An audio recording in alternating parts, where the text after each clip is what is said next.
Baik, terima kasih. Selamat pagi semua. Assalamualaikum warahmatullahi wabarakatuh. Salam sejahtera untuk kita sekalian.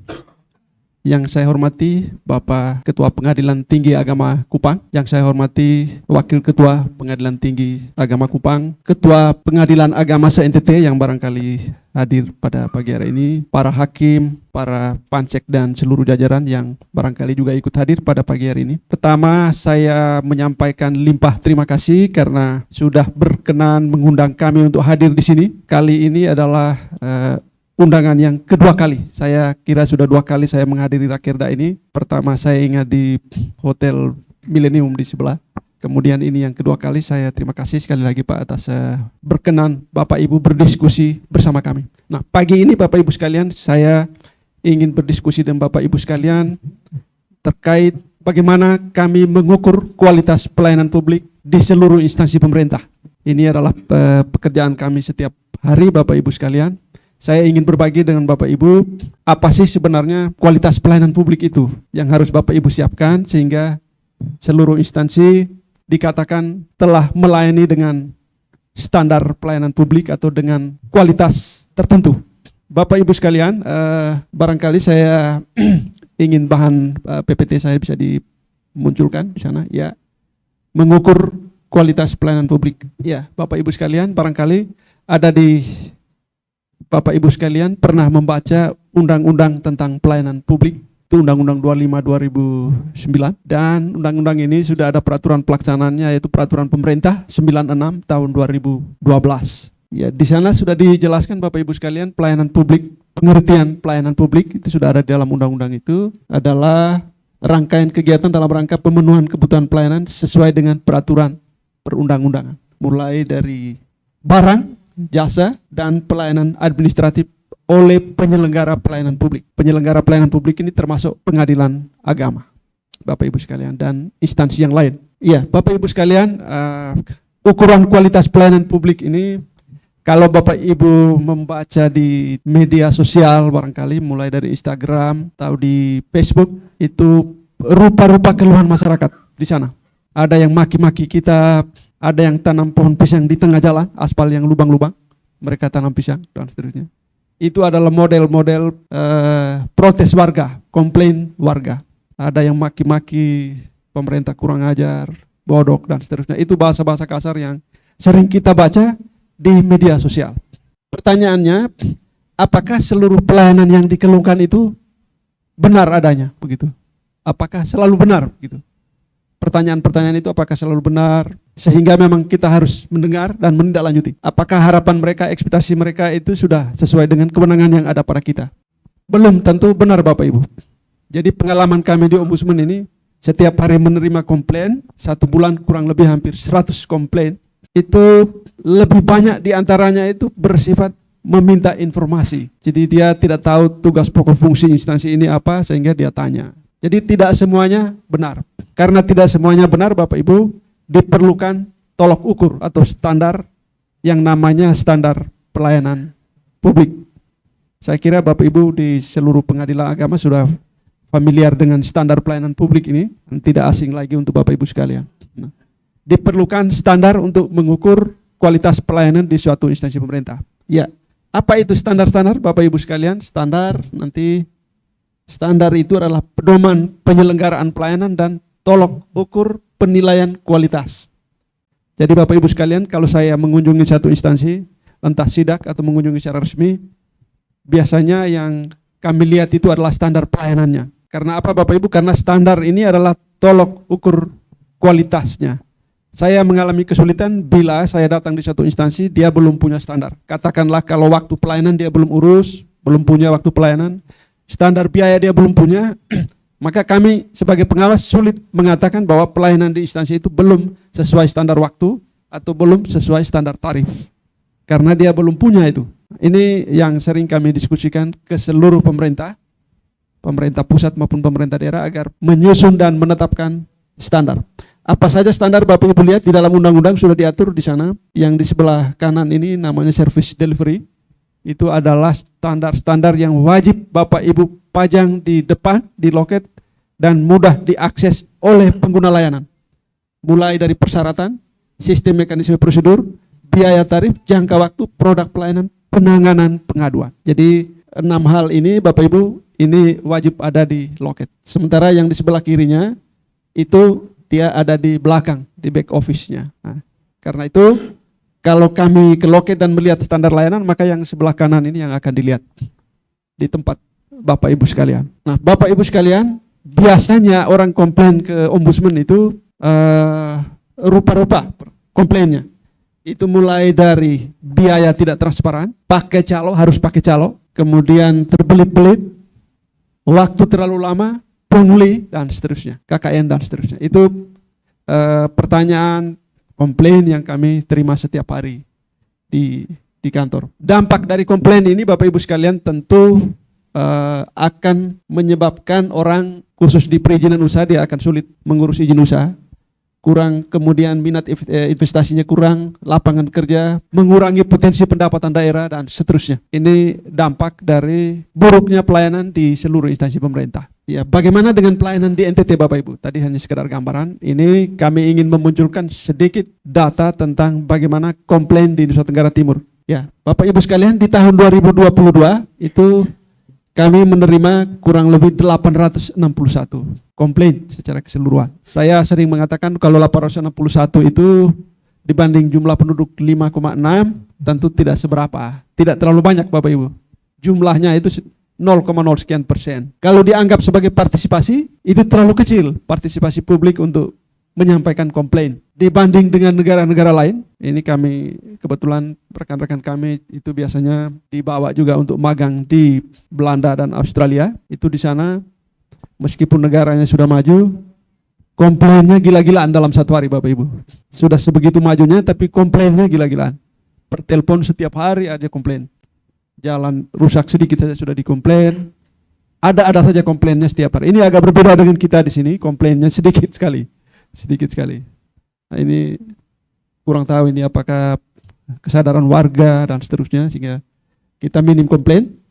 Tetapi jumlah ini belum ditambah dengan komplain yang disampaikan melalui media massa. Kalau di koran-koran kita Bapak Ibu itu ada kolom curhat di dalam. Ini seperti contoh-contoh ini, hotline public service dan seterusnya. Itu setiap hari tetap ada komplain kalau Bapak Ibu baca. Kemudian kepada lembaga konsumen seperti LKI itu juga ada komplain, dan itu jumlahnya tentu lebih dari ini.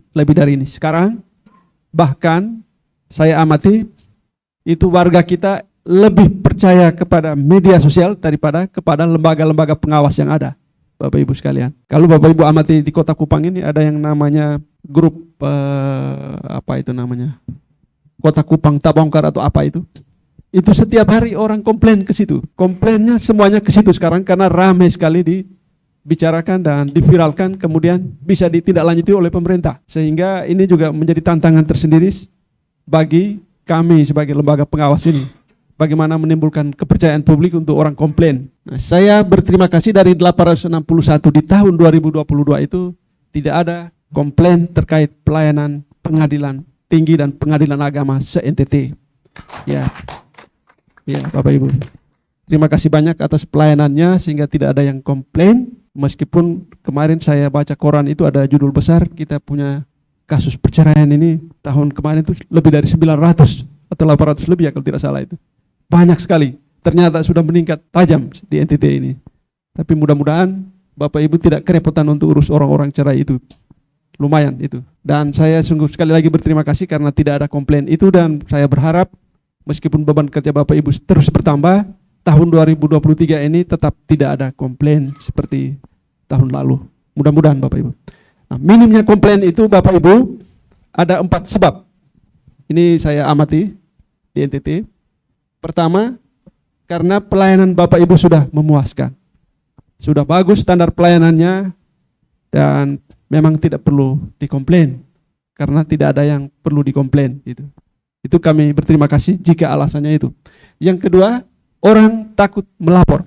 Karena kalau dia melapor Bapak Ibu, dia akan berurusan dengan inspektorat kita, kemudian berurusan dengan macam-macam, dia bolak-balik untuk diperiksa. Ini biasanya mereka tidak mau lapor, ini biasanya laporan di kepolisian, laporan di kesehatan, dokter, dan seterusnya, rumah sakit, puskesmas.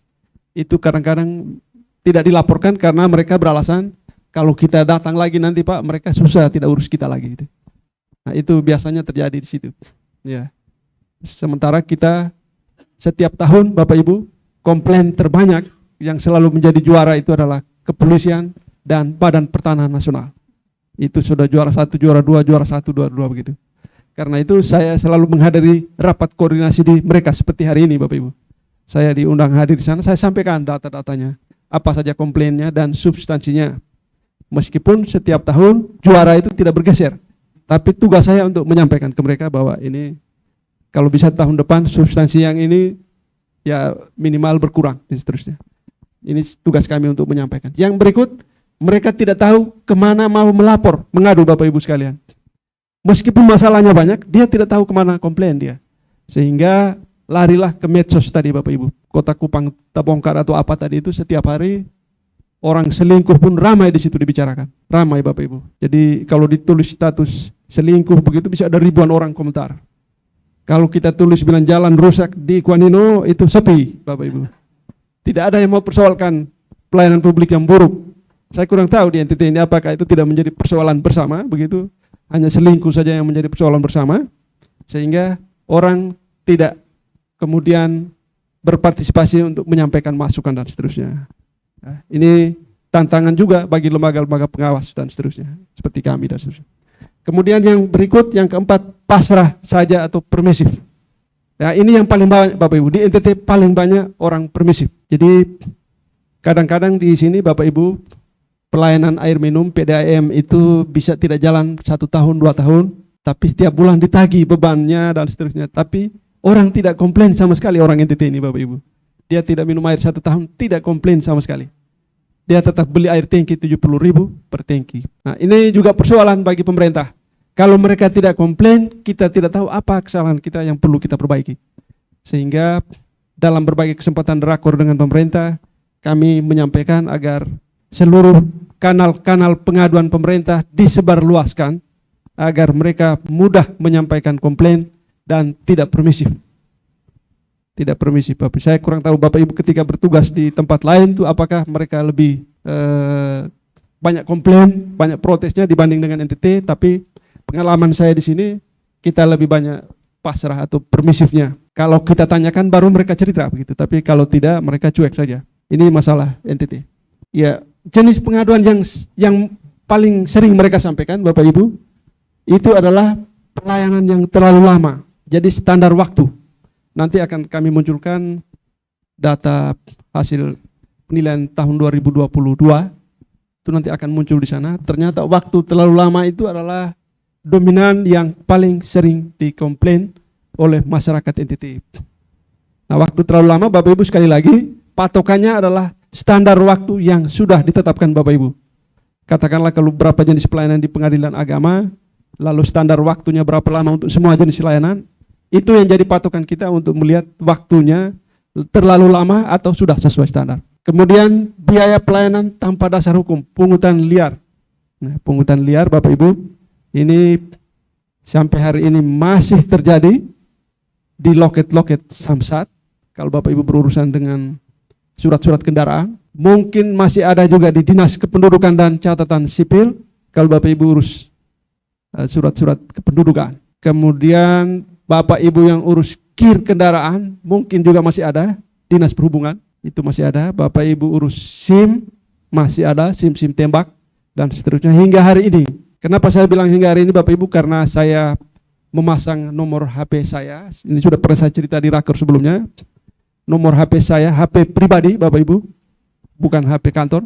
Itu saya pasang dari Pelabuhan Tenau sampai di PLBN Matuain di Atambua.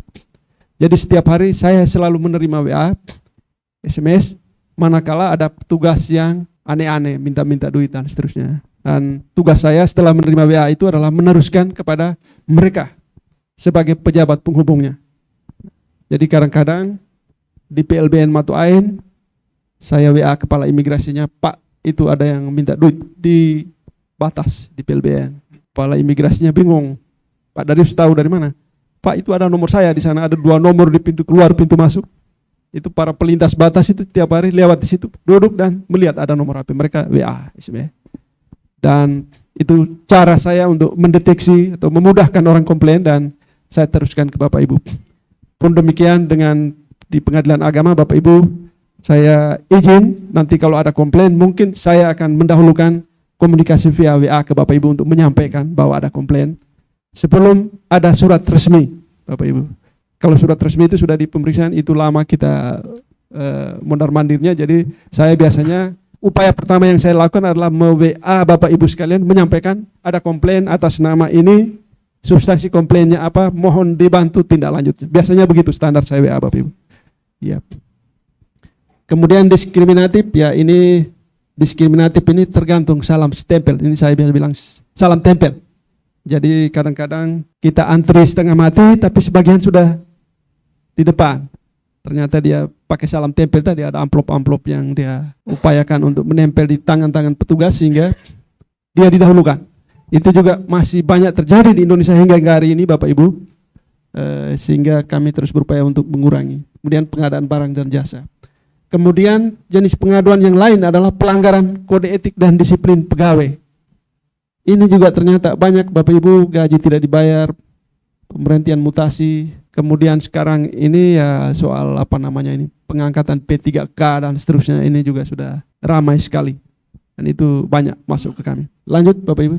Ya, secara umum Bapak Ibu dari hasil penilaian pelayanan publik tahun 2022 di seluruh instansi pemerintah, kami di 2022 lalu kemarin Bapak Ibu mengunjungi 282 unit pelayanan se-NTT. Kecuali pengadilan agama Bapak Ibu, kami mohon maaf, pengadilan agama tidak kami monitor karena sudah diinstruksikan dari pusat instansi-instansi vertikal tertentu yang standar pelayanannya sudah bagus dan tidak harus dimonitor setiap saat Bapak Ibu. Kami terima kasih, itu tidak termasuk pengadilan. Jadi ada 7 instansi yang sudah ditentukan dari pusat untuk dikunjungi setiap tahun. Dikunjungi setiap tahun dan itu kami lakukan. Tahun lalu kami mengunjungi atau memonitor 282 instansi dan menemukan kira-kira masalah yang paling dominan di sana adalah ini Bapak Ibu bisa lihat di tengah, belum menyusun dan menetapkan standar pelayanan. Itu banyak Bapak Ibu. Mungkin di instansi vertikal kita sudah familiar, sudah biasa, tapi di instansi pemerintah daerah itu belum. Mungkin kalau Bapak Ibu ada yang berurusan dengan pemerintah daerah seperti misalnya urus-urus KTP dan seterusnya tadi, ada yang masih menunggu berbulan-bulan baru produknya diambil. Tidak jelas kapan diambil produknya. Itu mungkin Bapak Ibu masih mengalami di instansi pemerintah daerah. Kemudian des pengaduan. Des pengaduan nanti di hasil ini ada persentasenya. Setelah kami cek di 282 unit layanan tadi, ternyata ada 50%-nya belum menyiapkan kanal-kanal pengaduan. Jadi setengahnya Bapak Ibu. Nah, meskipun perihal pengaduan ini sudah ada Perpres, sudah ada peraturan presiden Perpres 76 kalau tidak salah tentang tata cara pengelolaan pengaduan di seluruh instansi pemerintah. Tapi di daerah-daerah kita keliling-keliling ternyata banyak yang belum punya kanal itu. Ada yang sudah tempel nomor HP-nya tapi tidak aktif.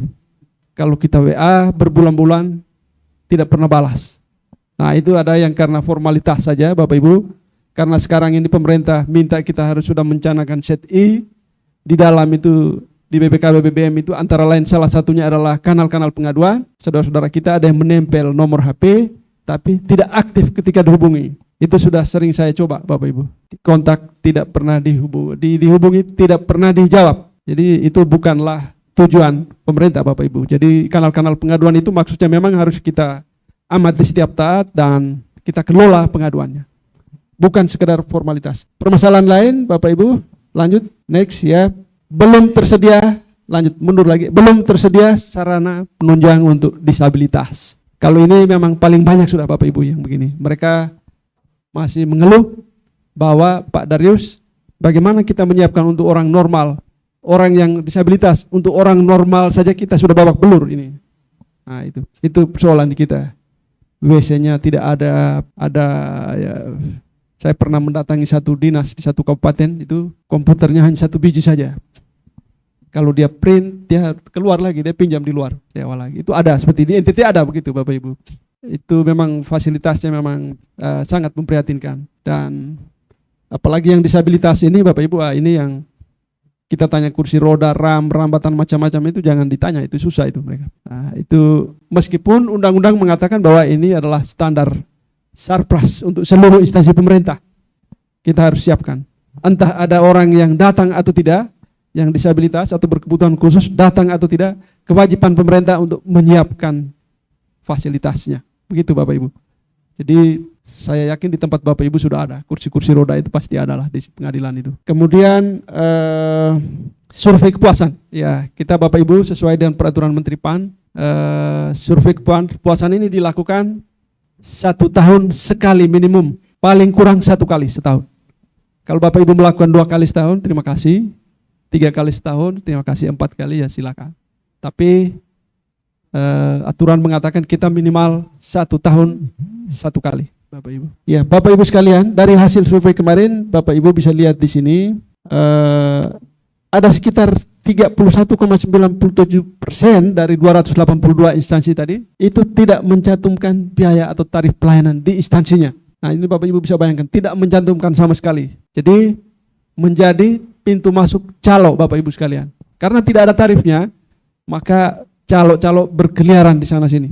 Kadang-kadang kita datang di satu instansi itu, calo itu sudah punya tempat di sudut-sudut ruangan. Jadi pengguna layanan yang datang sudah tahu kemana dia harus menyerahkan dokumennya dan diurus oleh calo. Calo itu dipelihara bertahun-tahun. Kerjanya bertahun-tahun di situ kantor itu. Meskipun bukan pegawai, dia datang dan pulang pada jam-jam kantor seperti ya. Dan itu kadang-kadang sulit dihilangkan. Saya ngobrol dengan Kepala Dinas Kependudukan Catatan Sipil Kabupaten Kupang di Oelamasi, beliau kesulitan mengusir calo itu dari kantor. Calo itu adalah penduduk asli di situ, orang dari kampung sebelah yang galaknya minta ampun kalau kita usir. Jadi butuh waktu katanya begitu. Butuh waktu gitu. Jadi itu banyak Bapak Ibu, masih banyak ada di seluruh instansi kita. Mungkin di pengadilan tidak ada. Tetapi di instansi lain kalau Bapak Ibu berurusan masih ada seperti itu. Bapak Ibu jangan kaget dan jangan heran kalau berurusan di tempat-tempat lain masih ada seperti itu.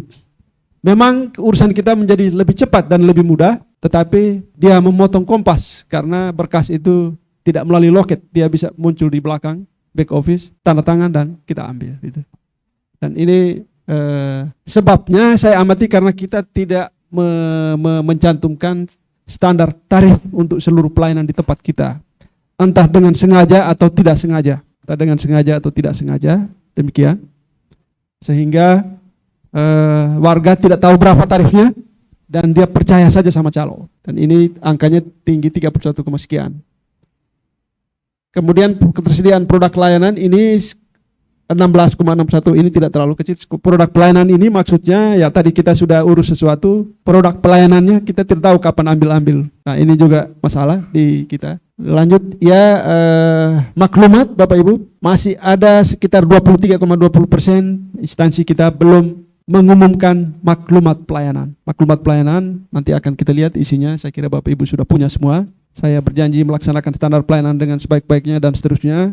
Jika tidak melayani sesuai standar, siap diberi sanksi. Ya, itu saya kira Bapak Ibu sudah punya. Kemudian visi misi juga masih ada 14,11% yang tidak menyiapkan di loket.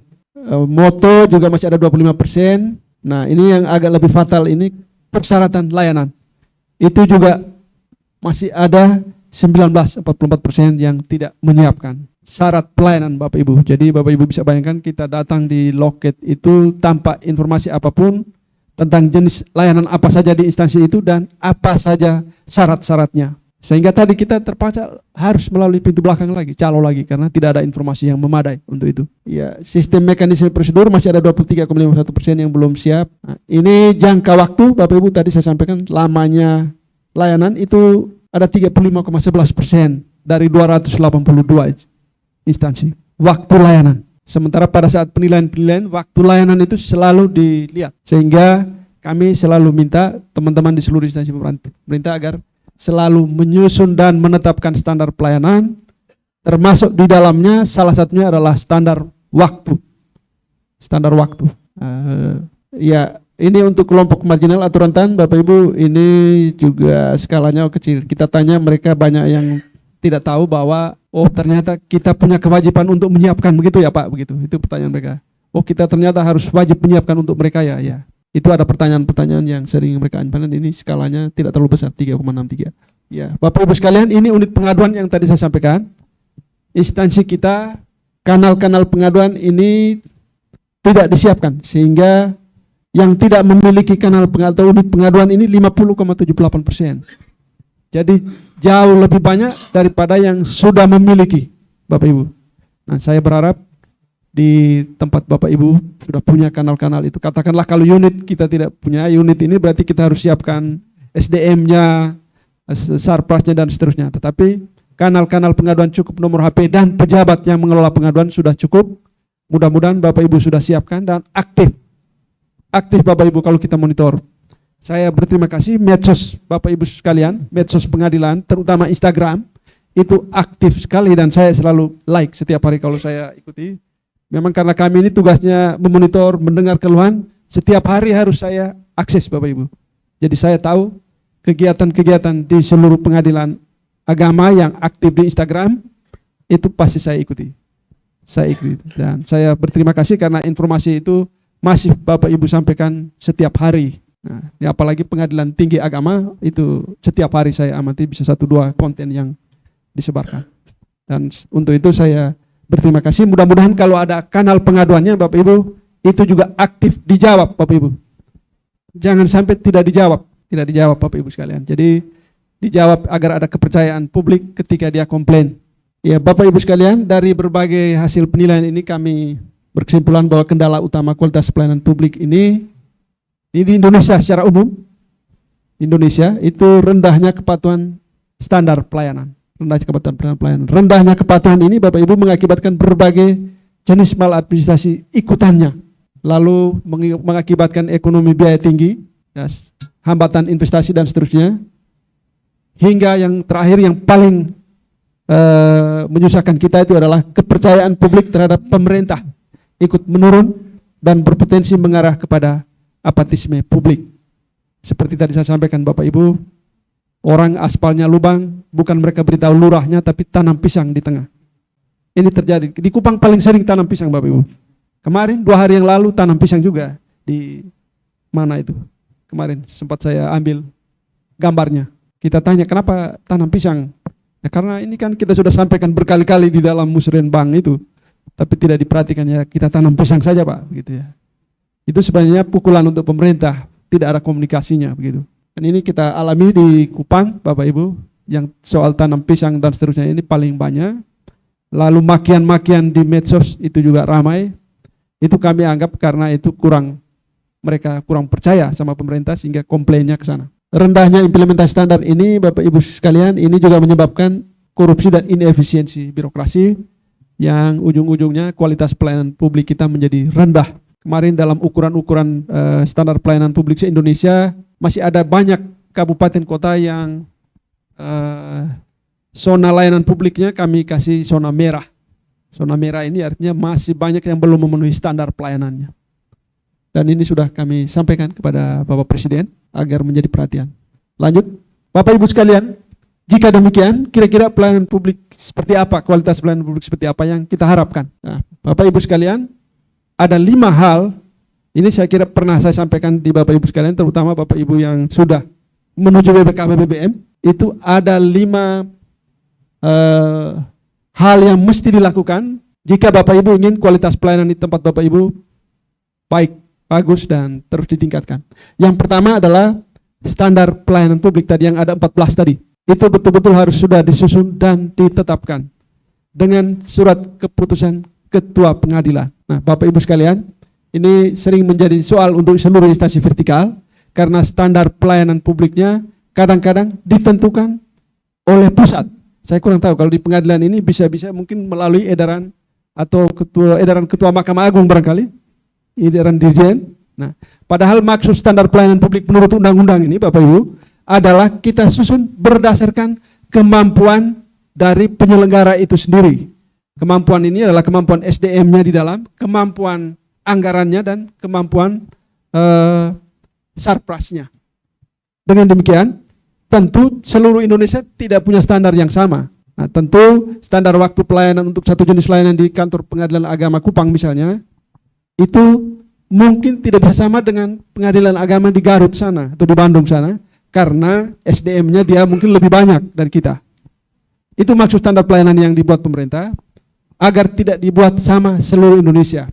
Tetapi pengalaman kami ketika penilaian itu, memang instansi vertikal kita ini kebanyakan instruksi dari pusat sehingga standarnya dibuat sama. Syukur-syukur kalau ketika standar dibuat sama, SDM kita sama dengan mereka, anggaran kita sama, dan sarpras kita juga sama. Begitu. Kalau tidak, setiap kali reward, kita yang di wilayah-wilayah timur ini tidak dapat rewardnya. Itu bisa saja seperti itu. Ini sering kami sampaikan di dalam rakor di pusat juga, sehingga kalau bisa standar itu dibuat sendiri-sendiri oleh masing-masing penyelenggara berdasarkan kemampuannya. Ini yang belum, ini masih kami upayakan Bapak Ibu, sehingga dia tidak menggunakan standar yang sama untuk penilaian seluruh Indonesia. Kalau demikian, biasanya nanti yang juara itu hanyalah DKI, Jawa Timur, Jawa Barat, Jawa Tengah. Karena memang tidak sama, lapangan kita tidak sama rata, begitu Bapak Ibu. Dan ini sudah sering kami sampaikan. Yang berikut, budaya pelayanan prima, nanti ada indikator-indikatornya, kemudian pengelolaan pengaduan, penilaian kepuasan, dan pemanfaatan teknologi informasi. 5 hal ini Bapak Ibu, jika Bapak Ibu lakukan secara konsisten, lengkapi seluruh indikatornya, saya hakul yakin pelayanan di tempat Bapak Ibu sudah berkualitas. Bisa kita bilang demikian. Lanjut, coba apa saja Bapak Ibu di sana? Ya, standar pelayanan apa saja yang Bapak Ibu harus penuhi? Bapak Ibu menyusun dan menetapkan standar dengan SK Ketua Pengadilan. Pertama, standar pelayanan yang ada SK-nya tadi Bapak Ibu sudah dimaklumatkan dengan pengumuman di depan. Kemudian terdapat review jika ada perbaikan. Ini kalau jika ada perbaikan Bapak Ibu. Kadang-kadang setiap tahun standar itu ada perbaikan. Apalagi kemarin COVID itu banyak pelayanan-layanan langsung ditutup dan seterusnya, tentu menyebabkan perubahan-perubahan standar. Itu bisa saja direview. Kalau tidak ada review ya itu berarti standar tetap diberlakukan. Kemudian publikasi standar pelayanan dan maklumat di depan, di loket agar mudah diakses. Kalau 4 hal ini Bapak Ibu sudah lakukan, berarti khusus indikator standar pelayanan Bapak Ibu sudah memenuhi. Lanjut.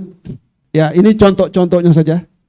Standar tadi, jangka waktu dan seterusnya tadi ada 14, ini contoh-contohnya. Lanjut, tarif dan seterusnya. Ya, lanjut, ini contoh saja. Ya, maklumat Bapak Ibu sudah kira-kira seperti ini. Dengan ini kami menyatakan sanggup menyelenggarakan pelayanan dan seterusnya. Saya kira Bapak Ibu sudah punya ini. Lanjut. Kemudian di budaya pelayanan prima Bapak Ibu, ini juga sudah pernah kami sosialisasikan kalau tidak salah di Pengadilan Tinggi Agama. Ini Bapak Ibu harus memenuhi sekian indikator. Agar Bapak Ibu memenuhi indikator di budaya pelayanan prima, maka Bapak Ibu harus pertama, sosialisasi pelatihan peningkatan kemampuan atau kompetensi tentang penerapan budaya pelayanan prima. Sudah pernah, nanti pertanyaan kami teman-teman kalau kami nilai, apakah sudah pernah melakukan pelatihan peningkatan kemampuan aparatur kita untuk melayani dengan lebih baik. Pelatihan itu biasanya dilakukan oleh swasta. Kalau di Kupang ini biasanya oleh Bank BRI, ada Customer Care Bank BRI, Bank Mandiri, Telkom, itu mereka punya. Jadi kalau Bapak Ibu belum pernah melakukan pelatihan internal itu, tentang bagaimana melayani dengan smart dan seterusnya, Bapak Ibu boleh minta di swasta, lembaga-lembaga swasta tadi untuk melatih. Jadi itu ada pertanyaan nanti, apakah sudah pernah dilatih pelayanan yang smartnya? Kalau belum pernah, mohon bisa diupayakan. Ini juga salah satu nanti indikator penilaian di BBK, BBBM. Kalau Bapak Ibu yang sudah BBK, BBBM pasti sudah familiar dengan ini sudah familiar. Kemudian harus ada informasi tentang pelayanan mudah diakses melalui berbagai media. Kalau ini saya kira di pengadilan tidak kita ragukan lagi. Medsosnya aktif sekali, ini tidak masalah di pengadilan saya kira. Kemudian harus terdapat sistem punishment dan reward bagi pegawai. Nah ini Bapak Ibu, nanti akan kami tanyakan apakah pernah di pengadilan Bapak Ibu memberikan penghargaan kepada pegawai teladan misalnya. Kalau pernah ada, nanti kita tanya SK-nya pegawai teladan tahun 2022 atas nama siapa dan seterusnya. Kalau Bapak Ibu mengunjungi beberapa BUMN, kalau di sini pernah saya mengunjungi Pelindo sudah 2-3 tahun lalu, tapi Itu di loket di depan, di bawah itu ada pengumuman pegawai teladan tahun ini lengkap dengan fotonya. Fotonya itu dipampang di situ, pegawai teladan tahun ini. Gitu. Itu rewardnya. Kalau Bapak Ibu belum pernah memberikan penghargaan dan saat ini sedang menuju BPK BBM, maka ini harus Bapak Ibu lakukan. Reward ini harus Bapak Ibu lakukan kepada pegawai teladan dan punishment kepada yang nakal. Ini dua hal yang akan ditanyakan Bapak Ibu ketika Bapak Ibu menuju ke BPK BBM. Kemudian yang berikut, kompensasi kepada penerima layanan jika layanan tidak sesuai standar. Ini saya berterima kasih kepada Pengadilan Negeri Rotendao. Ini Pengadilan Negeri Rotendao itu salah satu pengadilan yang dapat BPK 2 tahun yang lalu dan dia punya kompensasi ini. Di pengadilan itu ada klinik kesehatan. Dokter didatangkan, SIP dokter di situ, izin praktek dokternya bukan di puskesmas tapi di pengadilan. Terhadap mereka-mereka yang sakit selama sidang, itu ada dokternya di situ, kliniknya di situ. Kemudian ada kompensasinya bagi yang menunggu sidang dan terlalu lama misalnya, itu disiapkan air minum, gantungan kunci, logo pengadilan negeri, dan hal-hal lain yang bisa diberikan kepada yang bersangkutan. Kompensasi layanan namanya Bapak Ibu. Kalau Bapak Ibu belum punya, mohon disiapkan juga. Ditulis saja di banner kompensasi layanan, disiapkan satu meja kecil di bawah. Silakan ditaruh permen atau apa begitu. Sesuai kemampuan kita saja Bapak Ibu sekalian. Tapi kompensasi ini suatu kewajiban yang harus kita siapkan. Undang-undang mengatakan ganti rugi dalam bentuk uang Bapak Ibu, tapi sampai hari ini perpres ganti rugi ini tidak keluar-keluar karena Menteri Keuangan mengatakan pelayanan publik kita belum bagus. Kalau seluruh DIPA kita taruh mata anggaran pengganti kerugian, uang negara habis buat bayar masyarakat kita ini.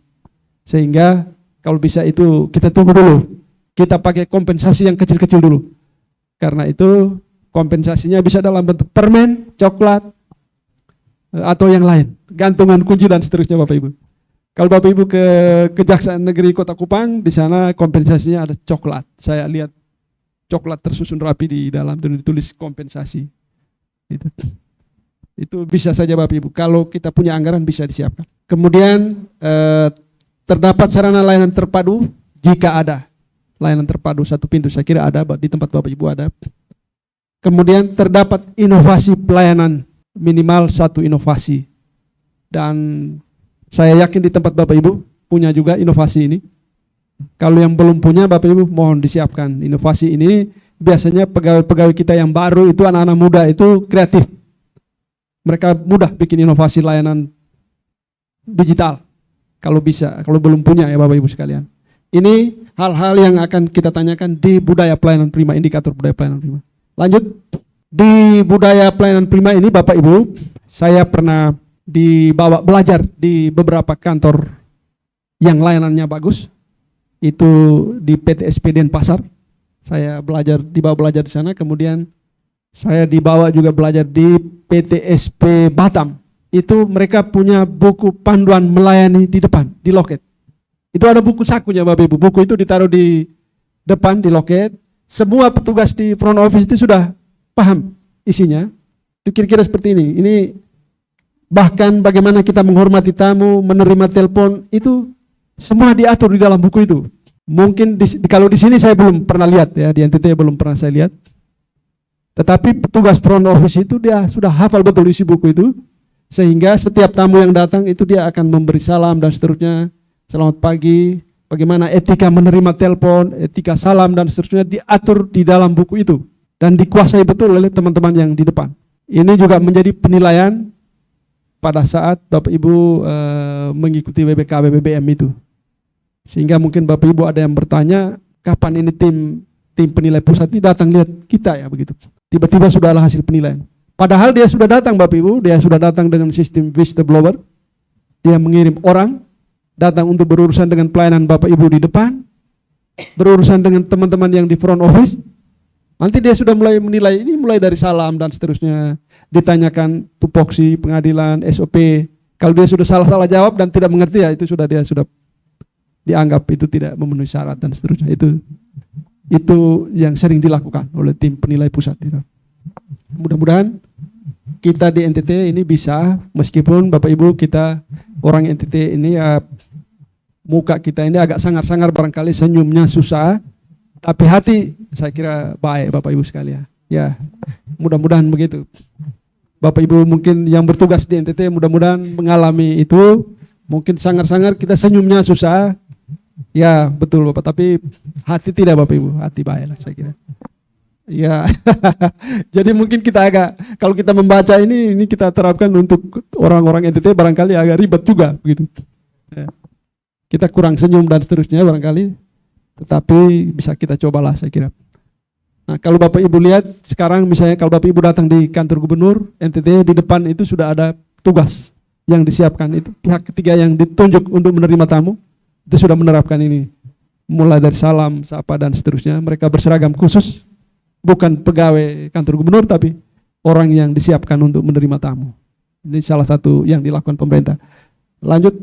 Ya, kemudian di pengelolaan pengaduan Bapak Ibu nanti akan ditanyakan di Bapak Ibu apakah sudah ada media pengaduan atau konsultasi, kemudian apakah sudah terintegrasi dengan SP4N lapor yang nyambung ke kepala staf kepresidenan. Ini saya kurang tahu, kalau di pengadilan mungkin sudah nyambung semua ke SP4 lapor. Sudah lapor ya, sudah nyambung ya Bapak Ibu ya, berarti sudah nyambung. Itu nanti akan ditanyakan. Kemudian petugas yang mengelola pengaduan itu juga harus ada. Kalau Bapak Ibu bilang misalnya, oh ada petugas, kita akan ditanyakan SK-nya dari ketua pengadilan.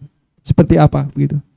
Nanti akan ditanyakan. Kemudian jika ada pengaduan akan ditanyakan apakah ada pengaduan elektronik atau ada manual. Kalau ada manual ada buku register pengaduannya setiap tahun, berapa orang melapor, substansinya apa dan seterusnya. Itu nanti akan ditanyakan. Kalau tidak elektronik ya buku manual mudah-mudahan kita punya Bapak Ibu, kita bisa siapkan. Kemudian ada evaluasinya jika ada komplain. Ada evaluasinya jika ada komplain. Kalau Bapak Ibu sudah memenuhi indikator ini berarti pengelolaan pengaduan di Bapak Ibu sudah oke. Kalau ada yang belum, Bapak Ibu mohon disiapkan lagi dalam rangka persiapan WBK BBM itu Bapak Ibu. Lanjut. Ya, ini contoh Bapak Ibu pengelolaan pengaduan. Bapak Ibu yang di sebelah kanan itu, ini contoh Kanwil Hukum dan HAM itu memajang nomor komplainnya di pinggir jalan WJ Lalamenti. Kalau Bapak Ibu lari-lari pagi di sana itu ada poster di situ. Ada nomor pengaduannya ditaruh di situ, sehingga mudah dilihat oleh orang yang jalan kaki atau berkendaraan di sana. Lanjut, ya. Kemudian untuk penilaian kepuasan Bapak Ibu itu akan ditanyakan apakah sudah pernah melakukan survei kepuasan berapa kali dan seterusnya. Apakah sudah ada hasil surveinya di publikasi terbuka? Jika ada masukan, apakah ada tindak lanjutnya? 3 hal ini akan ditanyakan di indikator penilaian kepuasan terhadap pelayanan Bapak Ibu. Kalau Bapak Ibu belum melakukan ini berarti mohon bisa segera dilakukan untuk 1 tahun sekali minimal. Kalau Bapak Ibu ada yang lebih rajin 3 tahun sekali silakan, 3 bulan sekali silakan aja, tapi 1 tahun sekali. Permenpannya bilang begitu Bapak Ibu. Lanjut. Ini contohnya setelah ada hasil olahan hasil survei diumumkan seperti ini di website atau di medsos kita secara terbuka. Lanjut. Ya, ini indikator yang terakhir Bapak Ibu di pelayanan publik. Ini adalah pemanfaatan teknologi informasi. Apakah di tempat Bapak Ibu telah menerapkan teknologi informasi dalam memberikan pelayanan dan telah dilakukan perbaikan secara terus-menerus. Nah, kalau pengadilan ini saya kira kami tidak ragu Bapak Ibu. Seperti yang pernah saya sampaikan sebelumnya, kami kalau pelatihan-pelatihan reformasi birokrasi itu juga narasumbernya dari Mahkamah Agung. Karena Mahkamah Agung di Indonesia ini adalah lembaga yang dianggap paling sukses reformasi birokrasinya di Indonesia. Bapak Ibu. Ya. Jadi kami terima kasih Bapak Ibu sudah banyak memberi pelajaran ke kami. Sehingga kami kalau omong RB ini kami tidak perlu omong banyak-banyak di hadapan Bapak Ibu sekalian karena Bapak Ibu adalah guru bagi kami, Bapak Ibu sekalian. Ya. Sehingga Bapak Ibu lebih tahu dari kami kalau menurut saya RB, karena setiap kali kami diklat RB itu narasumber itu Mahkamah Agung, dan berdasarkan evaluasi nasional Mahkamah Agung adalah lembaga negara yang paling sukses RB-nya di Indonesia, sehingga sekali lagi kami menyampaikan terima kasih. Lanjut Bapak Ibu, harapan kami Bapak Ibu, kalau Bapak Ibu sudah memenuhi 5 hal tadi, maka jika sebelumnya itu kita datang di tempat Bapak Ibu, waktu layanan suka-suka, petugas tidak responsif, masih menerima uang, mempersulit, pungli dan macam-macam, maka jika sudah lengkap semuanya, itu tidak perlu ada lagi, tidak terjadi lagi, Bapak Ibu. Tidak terjadi lagi. Ya.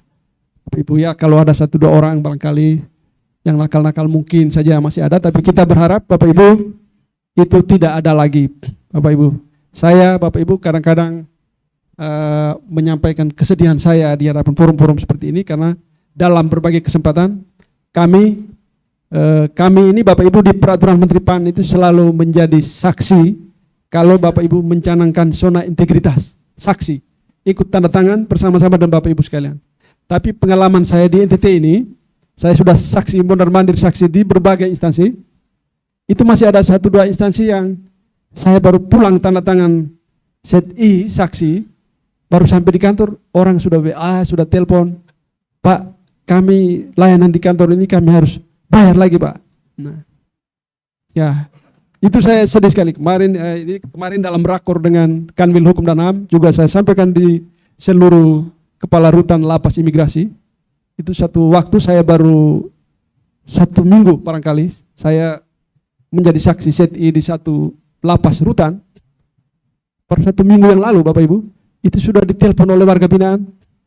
Pak, kami ini pindah blok, bayar 4 juta, bayar 5 juta, pindah blok. Jadi dari blok yang orangnya sedikit, orangnya banyak ke orangnya sedikit, mau kamar sendiri, macam-macam itu. Itu baru 1 minggu setelah saya tanda tangan menjadi saksi di itu. Ya saya telepon Pak Kalapasnya, Karutannya. Saya bilang, Pak, barang itu bukan kita formalitas saja, Bapak Ibu sekalian. Kita bukan tanda tangan barang itu bukan formalitas. Sehingga kita akal-akalan seperti itu. Itu saya bilang kalau masih terjadi, mungkin dalam penandatanganan ZI tahun berikutnya saya tidak mau tanda tangan lagi karena itu beresiko untuk saya juga. Jadi kalau Bapak Ibu mau, memang itu benar-benar harus dilaksanakan.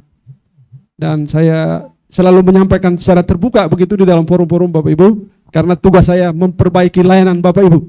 Jadi mohon maaf kalau misalnya ada yang terdengarnya menyakitkan dan seterusnya, kemudian di media massa menjadi ramai dan ribut dan seterusnya, itu bukanlah yang kita maksudkan Bapak Ibu. Kita hanya berupaya untuk memperbaiki pelayanan agar menjadi lebih baik lagi pada masa yang akan datang. Sebagai pengawas Bapak Ibu sekalian, kami ikut bertanggung jawab kalau Bapak Ibu terus menjadi lebih baik dari waktu ke waktu. Kalau pengawas yang dulu Bapak Ibu, dulu itu pengawas kalau banyak temuan, hebat pengawasnya. Dijempol, hebat pengawasnya. Kalau sekarang tidak Bapak Ibu. Kalau banyak temuan, pengawasnya dianggap tidur. Tidur Bapak ini tidak bikin apa-apa di sana sehingga banyak sekali masalah di sana. Bapak tidak berhasil mencegah masalah menjadi lebih luas gitu.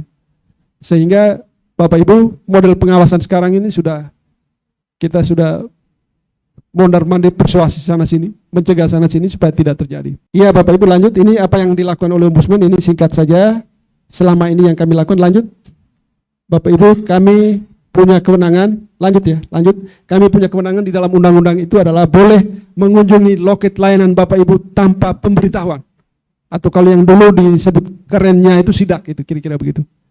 Dan itu rajin saya lakukan Bapak Ibu. Kalau sekarang saya sudah agak terhenti sedikit. Kalau sebelum-sebelumnya setiap hari Jumat Bapak Ibu saya olahraga jalan kaki keliling ini Kota Kupang. Jalan-jalan, ada kantor lurah saya mampir, ada kantor camat saya mampir, ada puskesmas saya mampir. Duduk bersama pengguna layanan dan tanya mereka apa yang Bapak Ibu keluhkan hari ini gitu. Kalau ada yang dia keluhkan akan saya WA kepala kantornya. Kalau kepala kantornya masih bilang, oh tidak ada Pak Darius, saya kirim videonya, saya kirim fotonya. Itu cara saya Bapak Ibu. Oh Pak Darius, kami tidak akan terjadi begitu-begitu, saya kirim videonya. Tidak bisa omong lagi dia. Dan itu sering saya lakukan setiap hari Jumat. Dan saya hitung-hitung karena bertahun-tahun mungkin tidak ada kantor yang tidak saya datangi dengan jalan kaki. Dan itu cara saya untuk mengawasi agar lebih memberi informasi kepada pemerintah apa yang mesti diperbaiki. Nah Bapak Ibu, Ombudsman ini adalah pengawas eksternal bersama dengan DPR dan masyarakat. Jadi masyarakat juga silakan punya hak untuk mengawasi juga sama seperti kita. Di internal kita ada APIP dan seterusnya, inspektorat macam-macam itu ya Bapak Ibu. Lanjut. Ya Bapak Ibu, dalam berbagai rakor pengawasan itu Bapak Presiden dan Wakil Presiden apalagi Pak Wapres sebelumnya, Pak Yusuf Kalla, itu kalau kritik itu pedis. Beliau mengatakan, ini pernyataan yang sering beliau sampaikan, ini hitungan-hitungan beliau, saya kurang tahu betul apa lembaga pengawas ini, katanya ada 7 di Indonesia ini. Tapi tiap hari orang terus di OTT katanya. Jadi kalian kerja apa begitu? Kira-kira pertanyaannya begitu. Pengawas itu kalau tidak bisa mencegah, untuk apa begitu? Kira-kira pertanyaan ini sering kami terima di dalam Rakorwas Nasional, sehingga di daerah-daerah kami terus berupaya membantu Bapak Ibu, bekerja sama membantu Bapak Ibu agar pelayanan lebih baik. Lanjut. Ya, tujuan pengawasan saya kira sama, ini tidak perlu lanjut saja. Saya kira ini sudah di akhir presentasi saya. Mencegah penyimpangan, koordinasi, meningkatkan kepercayaan masyarakat, itu yang paling utama Bapak Ibu sekalian. Lanjut. Ya, Bapak Ibu, khusus pengadilan ini pernah juga saya sampaikan di dalam rakor sebelumnya, bahwa ombudsman ini di dalam undang-undang sudah disebutkan bahwa laporan wajib ditolak jika substansi laporan yang disampaikan sedang dan telah menjadi objek pemeriksaan pengadilan. Ini untuk menghormati kebebasan di hakim untuk memutus di pengadilan, Bapak Ibu.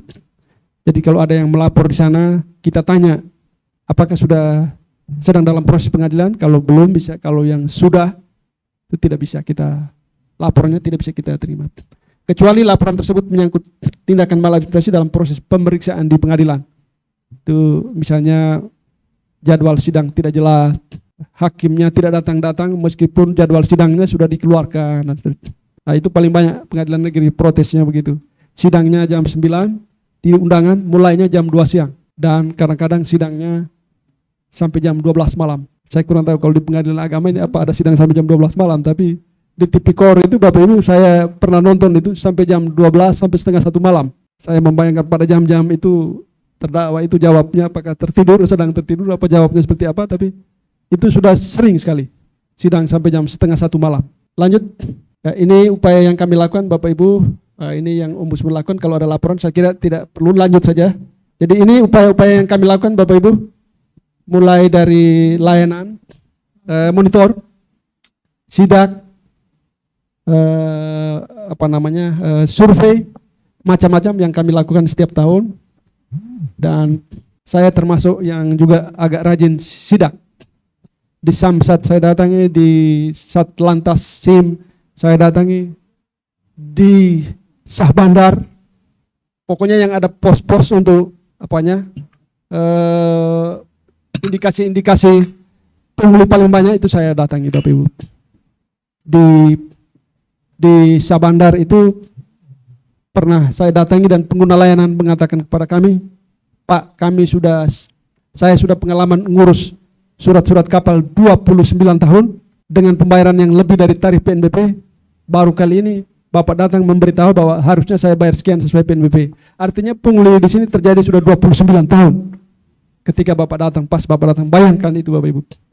Itu pengguna layanannya bilang ke saya seperti itu. Oh, Bapak sudah 29 tahun, Bapak mulai dari masih muda ngurus surat kapal sampai sudah tua, Bapak tidak komplain ya? Dia bilang bagaimana komplain, di sini semuanya sudah biasa seperti itu. Tidak ada yang komplain, kalau tidak surat kapal tidak keluar-keluar gitu. Jadi ini masalah di kita, di Indonesia, di kita, dan mudah-mudahan ini kita terus berupaya untuk melakukan lebih baik. Lanjut. Ya Bapak Ibu, upaya-upaya yang kami lakukan, kami MOU dengan seluruh pemerintah daerah, instansi vertikal juga bisa dengan Pengadilan Tinggi Agama. Kita sudah ada draft MOU-nya meskipun belum tanda tangan, kita sudah ada draftnya. Lalu kami juga mendorong terbentuknya desk pengaduan di seluruh instansi pemerintah dengan pejabat pengelola pengaduannya. Ini Bapak Ibu, jadi kalau Bapak Ibu punya pejabat pengelola pengaduan di masing-masing instansi, nomor HP-nya akan kami ambil, dan ketika ada komplain kepada pejabat itu kami WA. Itu cara yang kami lakukan supaya pengaduan cepat tertangani. Kemudian untuk pemerintah daerah kami juga memasukkan indikator-indikator penilaian kerja itu antara lain dengan standar pelayanan. Jadi kalau ada standar pelayanan tidak terpenuhi, dia dianggap kinerjanya tidak bagus. Itu ada di Pemda kami lakukan. Kemudian mendorong pencanangan ZI di seluruh instansi pemerintah. Ini juga gencar kami lakukan, tadi saya sampaikan, menjadi saksi dan seterusnya. Lanjut, ya Bapak Ibu sekalian, ini upaya kami untuk mendekatkan komplain. Untuk mendekatkan komplain, kami memasang nomor ini yang tadi saya sampaikan Bapak Ibu. Nomor ini kami pasang, nomor kantor dan nomor pribadi saya dipasang mulai dari kantor lurah, kantor camat, kantor-kantor layanan publik lain, di lebih dari 106 tempat di Pulau Timur, mulai dari Pelabuhan Teno, Pelabuhan Bolo, sampai di PLBN Matu Ain. Itu saya pasang nomor ini sehingga orang mudah menelpon kita kapan saja, akses kapan saja. Dan kami baru pasang di Pulau Timur, itu sudah kelimpungan menerima telepon sehingga belum sempat pasang di pulau-pulau lain. Nah, ini kalau kita pasang lagi Bapak Ibu, berarti saya bisa membayangkan kita jam tidurnya sudah tidak benar lagi. Karena mereka telepon kapan saja. Nah, mereka kan bisa telepon jam 12, jam 1. Apalagi yang di rumah sakit Bapak Ibu, itu dia bisa telepon tengah malam, kapan saja dia telepon. Kalau saya belum tertidur saya angkat, kalau tidak ya pagi baru saya hubungi lagi. Ini cara-cara kami yang kami lakukan. Lanjut, ya ini nomor-nomor yang kami pasang tadi Bapak Ibu. Ini Dispenduk BPN, PTSP, PDM, Samsat, Sabandar, SIM, BPJS, RSUD, ya ini kita pasang semua nomor itu. Ada figurannya, ukurannya besar sekali, ada yang kecil, ada yang sedang. Dengan harapan dikomplain. Tapi ada juga instansi-instansi yang nakal. Ketika saya amati kok dari instansi ini tidak pernah ada komplain lagi. Itu saya cek ke sana, ternyata figurannya ada yang diturunkan atau ditempel lagi dengan poster yang lain sehingga tidak kelihatan. Ya, itu ada seperti itu. Karena dia merasa disibukkan dengan komplain itu dan dia capek menjawab katanya begitu. Sehingga ada yang masih nakal-nakal begitu, kita suruh pasang lagi Bapak Ibu. Komplain ini maksudnya untuk memperbaiki layanan kita. Bukan untuk mempermalukan Bapak Ibu sekalian. Jadi ini lain ya Bapak Ibu. Kalau tidak ada komplain, dari mana kita tahu orang mengatakan layanan kita kurang bagus. Sehingga ini cara yang kami lakukan. Ya lanjut, saya kira ini saja Bapak Ibu terakhir. Ya ini nomor-nomor figura-figura ini. Yang pertama ini nomor saya Bapak Ibu. 320 ini adalah nomor HP pribadi saya yang sudah 20 tahun dipakai tanpa diganti nomor tetap yang tidak diganti-ganti sehingga mereka SMS WA kapan saja pasti akan saya terima. Dan Bapak Ibu boleh mengontak saya di nomor ini jika Bapak Ibu sudah siap menyusun standar di sana, sudah ingin ikut BPKB BBM, ingin kami lihat instrumen-instrumennya apakah sudah sesuai atau belum, boleh Bapak Ibu. Tanpa biaya itu Bapak Ibu kontak, nanti kami datangi. Ya, kalau kebetulan kami berkunjung ke satu kabupaten, kami mampir untuk lihat. Kalau Bapak Ibu sudah siap, kita lihat. Ada 5 poin tadi di pelayanan publik, akan kita lihat seluruh instrumennya. Apa yang kurang, kita beritahu Bapak Ibu apa yang kurang. Dilengkapi lagi. Kalau sudah lengkap, kami lihat lagi. Bisa sampai sudah lengkap benar, itu sudah bisa kita ajukan Bapak Ibu ikut BPK, BBM. Bisa. Jadi, itu dari persyaratan tadi Bapak Ibu, indikator-indikator di 5 hal di pelayanan publik tadi, tidak ada yang berat-berat. Mungkin yang berat itu adalah surplus bagi yang berkebutuhan khusus tadi. Itu juga tidak semuanya kita lihat. Cukup Bapak Ibu siap kursi roda 1 sudah cukup. Bidang miring, kloset, tidak harus kloset khusus untuk yang difabel. Kalau kloset berarti kita harus beli lagi, mahal lagi. Tidak apa-apa. Khusus 1 kursi roda cukup. Paving block atau bidang miring 1 cukup. Itu sudah cukup Bapak Ibu. Jadi yang mahal mungkin hanya itu saja. Yang lain itu administratif saja Bapak Ibu, surat-surat kecil. Yang kompensasi tadi Bapak Ibu ya sesuai kemampuan, jadi kita permen saja sudah cukup. Atau gantungan kunci pengadilan kalau ada, itu sudah cukup. Tapi yang lain itu murah Bapak Ibu, yang mahal hanya itu. Saya kira itu saja, coba lanjut, habis ya, saya kira ini bahannya habis. Ya strategi meningkatkan lanjut, ini ya dalam berbagai kesempatan saya selalu mengatakan, kita omong banyak tentang standar pelayanan tadi Bapak Ibu, tapi sering saya sampaikan ada syaratnya. Syaratnya adalah doa. Saya sering bilang doa. Dananya harus sehat, orangnya harus juga komplit, alatnya juga harus lengkap. Doa. Kalau 3 hal ini tidak ada, kita tidak bisa mengatakan atau tidak memukul rata semua layanan di instansi harus sama. Doa, dana, orang, alat. Itu sama, harus sama, semuanya sama. Jangan sampai seperti tadi saya cerita, saya datang di satu kabupaten, satu dinas, hanya ada 1 PC, komputer, printernya pun tidak ada, lalu kita suruh dia melayani dengan cepat, tentu itu susah. Itu tentu susah. Pak Darius lihat sudah, ini saya Bapak Ibu pernah diprotes oleh satu kepala dinas kependudukan, ini kepala dinas pendudukan Kota Kupang. Karena saking protesnya saya, dia bilang Pak Darius kita 2 tukar, Pak Darius Kadis Dukcapil di sini, saya yang pergi di ombudsman saya. Karena Pak Darius terlalu ribut tiap hari begini. Ya, saya bilang ini bukan ribut Bapak, ini karena orang komplain, saya teruskan ke Bapak. Tinggal Bapak perbaiki, jangan suruh saya ganti Bapak lagi. Itu sudah berkali-kali. Satu kepala sekolah juga begitu, kepala sekolah SMA. Pak Darius jadi kepala sekolah di sini. Pak Darius pikir kepala sekolah gampang ya. Karena iuran komite itu yang dipungut. Sudah ada bos, sudah ada iuran komite lagi. Anak-anak sekolah yang belum bayar dipulangkan, tidak ikut ujian. Nah, itu semua sudah ada regulasinya. Tapi orang-orang kita ini kita kasih tunjuk, Pak, ada regulasinya, tolong diikuti. Oh, tidak bisa, Pak. Ya sudah. Bapak ini berada di luar Indonesia, berarti tidak pakai aturan Indonesia ya. Sehingga kadang-kadang agak keras ya. Kepala sekolah suruh ganti kepala sekolah, kepala dinas suruh ganti kepala dinas, dan seterusnya. Itu sudah sering saya lakukan. Tapi saya anggap itu bagian dari tugas saya, pengawasan, sehingga tidak ada dendam-dendam. Saya biasanya kalau sudah menyampaikan tidak ada masalah. Jadi ini strateginya dan orang alat saja. Kemudian satu hal yang juga tidak kalah ribetnya adalah perilaku masyarakat kita. Jadi dana kita sudah cukup, orang, alat, aparatur sudah oke, tapi perilaku masyarakat kita, Bapak Ibu, tidak mau antri. Kalau dia urus KTP pada saat anaknya mau sekolah, atau pada saat mau urus SIM, pada saat mau tes polisi, mau tes CPNS, ya jelas dia datang, satu kali datang bisa 500 orang karena itu membludak. Sama dengan SKCK di kepolisian. Itu pada saat tes polisi dia baru mau datang, ada 1000 orang datang dalam satu hari. Bagaimana kita melayaninya? Itu perilaku masyarakat itu. Jadi dia ngurus surat-surat itu pada saat membutuhkan. Kalau tidak membutuhkan dia cuek saja itu. Itu juga membebani layanan kita, sehingga selain masalah di aparatur, masalah di perilaku pengguna layanan itu juga jadi sebab. Lanjut, ya saya kira ini Bapak Ibu yang terakhir, ini selalu sering saya sampaikan di dalam berbagai forum termasuk di raker kita yang lalu. Lanjut, bahwa perubahan belum pasti membawa perbaikan, akan tetapi dapat dipastikan bahwa untuk menjadi lebih baik segala sesuatu harus berubah. Ya, dan mari kita sama-sama berubah Bapak Ibu, termasuk saya juga. Saya bukan ngomong tidak mau berubah, saya juga harus berubah Bapak Ibu. Kita sama-sama berubah.